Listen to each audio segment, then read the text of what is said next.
CM Revanth Reddy Osmania విశ్వవిద్యాలయ పర్యటనకు రానున్న నేపథ్యంలో తమ సమస్యలను పరిష్కరించాలని విజ్ఞప్తి చేస్తూ పార్ట్ టైం అసిస్టెంట్ ప్రొఫెసర్లు ర్యాలీ చేపట్టారు.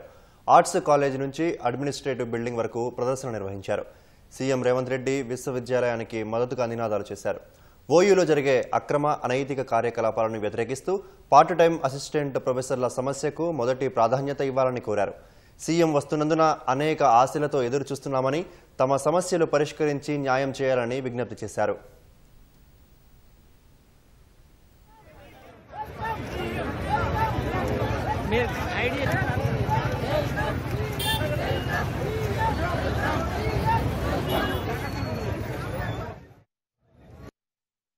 కొత్తగా ఏర్పడిన తెలంగాణలో యూనివర్సిటీలను అభివృద్ధి చేయాల్సినటువంటి గత ప్రభుత్వాలు నిర్లక్ష్యానికి గురి చేసినాయి. మరి ఇప్పుడు వచ్చినటువంటి రేవంత్ రెడ్డి గారు మన తెలంగాణ రాష్ట్రంలో విద్యని అభివృద్ధి చేయాలనేది ఒక లక్ష్యంగా పెట్టుకున్నారు. కాబట్టి దానిలో భాగంగా ఉస్మానియా యూనివర్సిటీని ఒక 1000 కోట్లు ఇచ్చేసి యూనివర్సిటీని గొప్పగా అభివృద్ధి చేయాలని చెప్పేసి ఆయన ఏదైతే కంకణం కట్టుకున్నాడో దానిని యూనివర్సిటీలో ఉన్నటువంటి ఉద్యోగస్తులు ప్రతి ఒక్కరూ ఆయనకు స్వాగతాన్ని పలుకుతూ ఇవాళ భారీ ఎత్తున ర్యాలీ నిర్వహించడం జరిగింది. సీఎం గారు గత ఆగస్టు 25న ఠాగూర్ ఆడిటోరియంలో ప్రసంగిస్తూ ఉస్మానియా యూనివర్సిటీని ప్రపంచ స్థాయిలో నిలపడానికి 1000 కోట్లు మీరు అడగండి, 1000 కోట్లు శాంక్షన్ చేస్తా అని చెప్పారు.